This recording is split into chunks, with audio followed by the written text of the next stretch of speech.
So just taking a look at the best performing company today on the top 40, MTN is up over 3%. And of course, company out with results today. Yes, a very strong set of results. I think it was pleasing to see that the South African operations performed very well. Also very good performance from Ghana as well as Iran. And Nigeria was a bit lower than what some people were expecting. But overall, the growth in the second half of the 2011 financial year was a bit stronger than the first half. So a strong set of results underpinned by strong cash flows boosting MTN today. Okay, but Jean Pierre, I mean, when you look at what the rhetoric out of MTN with regards to Iran, they have said it's a challenge to get money out of the country, and we know that sanctions are imminent. South Africa might be included in this. Is this a concern for you as an investor? I think it's a concern in terms of sentiment in the short term. But what MTN have done very well is match the debt and the cash flow in most of their geographies. So if they are forced to sell Iran as a knock-on effect from US sanctions affecting South African-based holding companies, it would be disappointing if they were forced to sell Iran. But Iran still doesn't make up that big a portion of their value that it necessarily means that you should put a discount on the whole of the MTN operations. What's also interesting to note is that MTN says it's going to continue looking for acquisitions. We know that it was looking to be acquired at some time, at some point, and that obviously being reversed. I mean, from a speculative perspective, I mean, what can we read into this?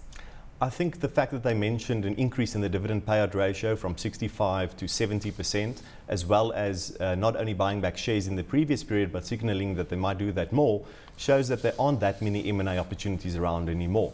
And MTN have created so much value and hoarded so much cash that they are seeing that if there's nothing left to buy, the best thing is to return it to shareholders. So I'm not too concerned that there isn't that much in terms of M&A prospects, because I would rather actually have the cash back in my pocket. Okay, so 139 Rand a share, Jean Pierre, is that a buy for you? On the back of these results, under 140, I think it is a strong set of results. And like I said, the cash flows and the return of the cash to shareholders are very good. Fantastic. So at the bottom of the top 40, interestingly enough, because two main companies out with results today, is Aspen. It's down around 1.25%, had fantastic results coming through from Asia Pacific and, of course, West Africa as well. South Africa is slightly disappointing. Are you surprised at the fact that markets didn't take these numbers too well today? I am slightly surprised. It could be that not everyone was expecting the weak result from the South African operations, but Aspen management have been signaling that South Africa would be weak, and they gave the reasons for that. So it might be a bad performance in terms of the share price, but the fundamental performance of the company was excellent. Would you say that Aspen is starting to increase its revenue contribution and perhaps focus more on international operations as opposed to just being focused on South Africa?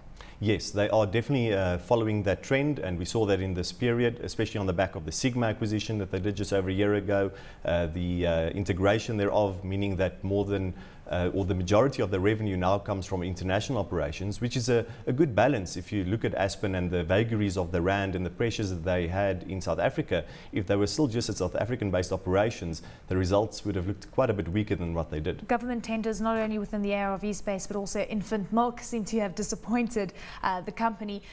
Again, we know that government tenders perhaps slightly erratic. We don't only see it in the pharmaceutical space, but in fact across the board. Again, do you think that Aspen has a fair mix of demand from the private and the public sector?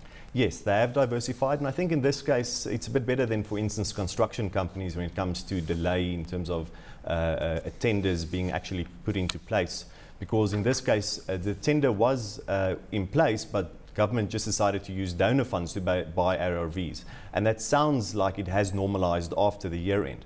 So I'm quite positive on Aspen in the coming year in terms of those ARVs coming back on stream and government ordering some more from Aspen, as well as a better performance from the local over-the-counter operations after they lost that infant milk formula license and from Pfizer and started doing their own infant milk brand. That seems to be gaining traction. So I'm quite positive on Aspen going forward. Okay, so let's touch on RMI. First half diluted headline earnings per share down 41%. Despite this, I mean, also declaring a dividend of 30 cents. Yes, I think that base is a bit misleading, even though the numbers are down on the just over 1 Rand. Remember that it's an investment holding company. So if you look at RMI, about 30% of the value is contributed by Discovery, about 30% by MMI, and about 40% by OUTsurance.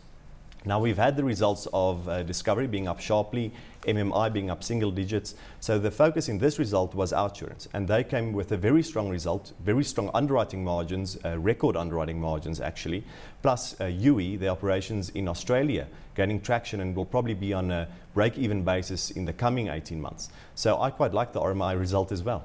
Cash build out with the trading updates, and perhaps this is positive news because it means the Bucky builder is actually building. First half headline earnings per share expected to rise as much as 30%.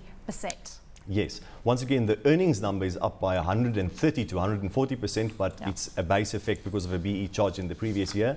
But they're 20 to 30% on the adjusted base, a very strong number, and definitely doing better than their competitors in the building supplies industry. So Cashbuild, another strong result. So all 4 companies we've seen today coming out with good results. And this is why the JSE all shared, in fact, in positive territory. Taking a look at the top 40 behind us, mostly green across the board. And again, we're looking at the ADP private sector number out of the US, which was positive. We're waiting for the non-farm payrolls number. Greece is still intertwined in all the drama. Overall, are you bullish on the markets? Well, after yesterday, I think a lot of investors got a fright. So still bullish, yes, but I've tempered my bullishness after yesterday. And I think specifically in the commodity space, there could be some concerns going forward about the changing growth in China. And any companies with European exposure I would also be a bit cautious on. But for the rest, still generally cautiously bullish. Cautiously bullish. Okay, so tell us about the companies you've recently been purchasing. Well, some of those that you mentioned today that came out with results have been on our buy list. Another one that came out yesterday being MetAir with very good results. We've been buying that. The banking sector, we've been purchasing some stocks there. So our cautious bullish stance have also been implemented in our portfolio. I like this cautious bullish stance. Thank you, sir.